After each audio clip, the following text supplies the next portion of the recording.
Hello everybody, welcome back to another video. I'm hoping you guys are having a fantastic day.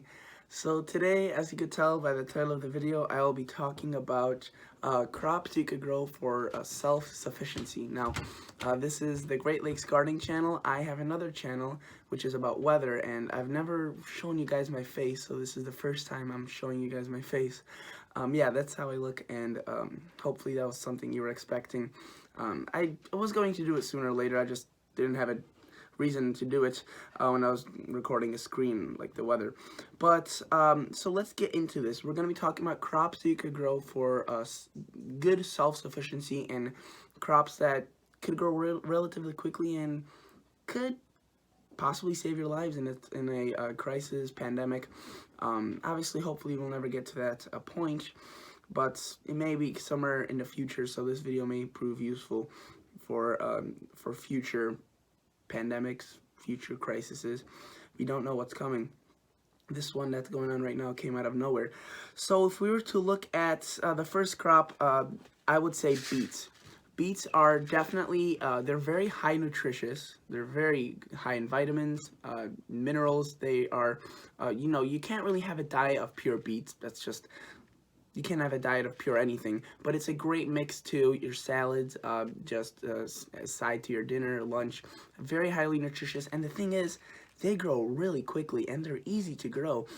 Sure, you need some loose soil as they're a root crop, but since they are a root crop, they are high calorie as well, but it's not as starchy like a potato. So it's mainly sugars and you can see right here, this is the Detroit dark red beet, 59 days till harvest. So very quick, and you would definitely be able to grow this. I remember this was one of my first crops I grew, and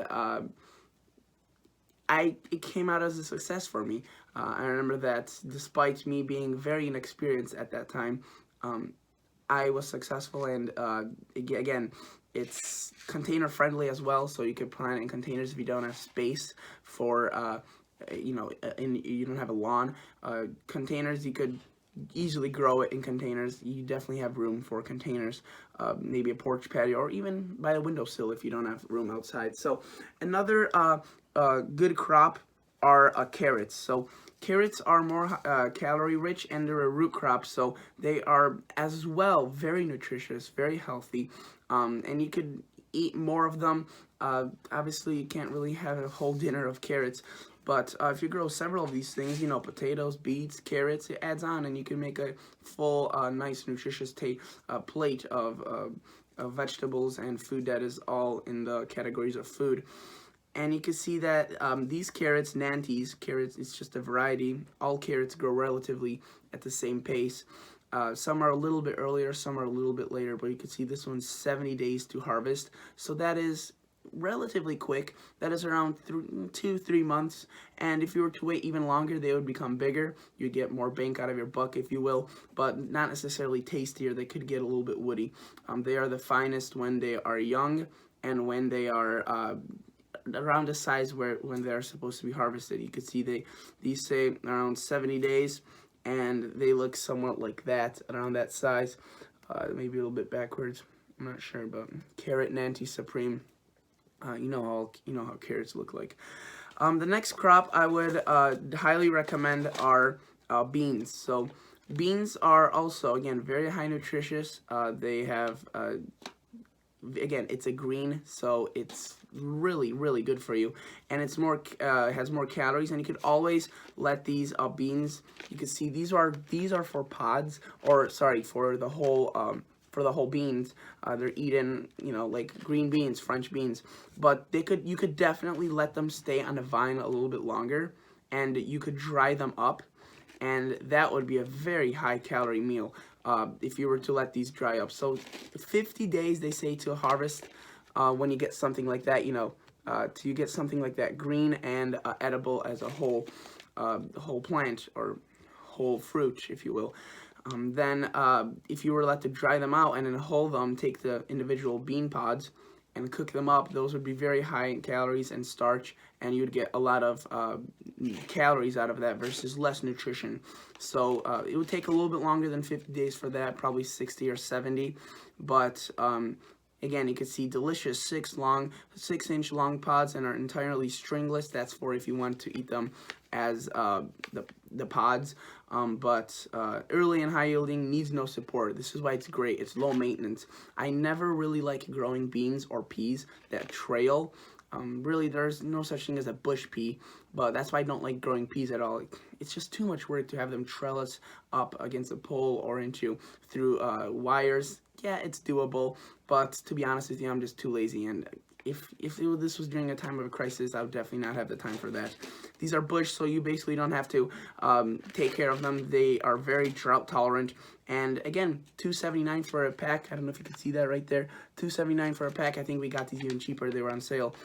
That is, you could get many meals out of just one packet of these. I want to quickly add in a little segment of some common crops that I would not recommend growing. Say tomatoes. If you didn't have a transplant tomato, completely forget about it. Even out of a plant, a plant that you'd buy at a nursery, ready to go put in a soil transplant, it would still take around 70 to 80 days to get a tomato. And tomatoes are tough to grow, despite what people say.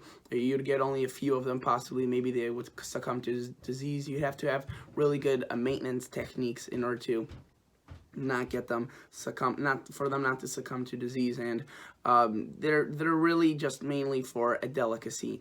And in a crisis time, you wouldn't have that. Also, if you grow them from seed, that adds on 40 to 50 more days. So it's really just not a good crop. It doesn't store well at all, and it's just something I wouldn't grow during a time of a crisis. One crop that I would recommend to grow is the Walla Walla onions, or just in this case, it's a Walla Walla onion. Just recommend growing onions. Now, yes, they do take quite a while to grow from seed. They're kind of like tomatoes. They have very tiny seeds, but from just one tiny seed, a big plant could grow. The thing is, these are just extremely nutritious. They add so much taste to a meal, and they're relatively not that hard to grow. Onions, yeah, you know, if you wanted giant onions, that's a little bit tougher. But if you planted a big variety, Walla Walla, say, those grow huge by themselves. So even if you have poor soil, poor maintenance, no time for care, you would still get an onion that is probably, you know, decent size, definitely edible. Onions are edible at all stages, even at seedling size. So, you know, onions have been said during times of war and crisis, which is this video is about, have been a lifesaver, and they were very fought over. World War II, World War I, onions were basically used as money. They were very, very nutritious and very highly sought out by many people. They are a nutrition powerhouse, and they taste so good. Some people don't like onions, but maybe inside a meal they would tolerate them better.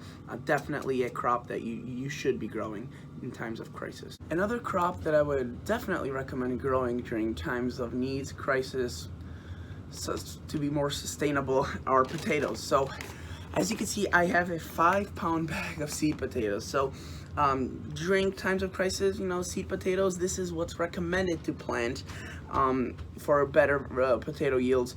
You don't have to do that. You could take a potato that you bought at the store just for eating purposes, and you could plant that. Yes, many people say they have sprout inhibitors. They do, but even though that could maybe give some more growing difficulties, they would germinate, they would grow, they would produce. I've seen many people have successes with it, and I've planted some before, and I've had success before as well. They weren't the best potatoes I've ever grown, but they were edible, they were food, and that's what's important.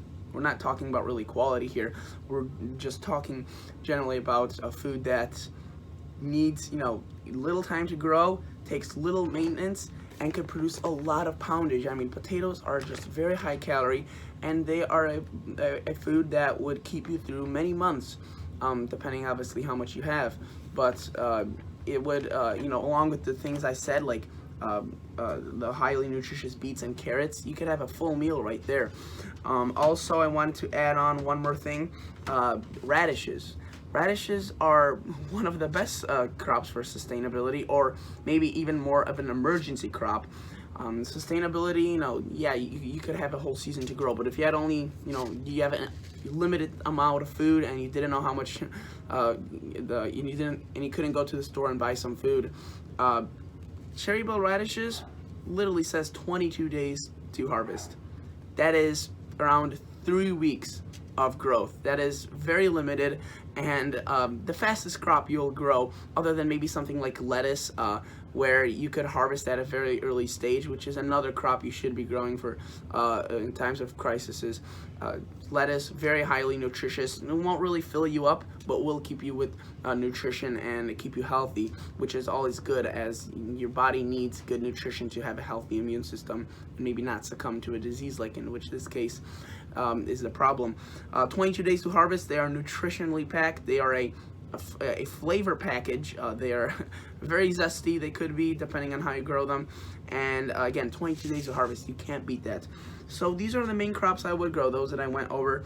And maybe some other crops that I would recommend for food sustainability are maybe some squashes. Squashes are very good.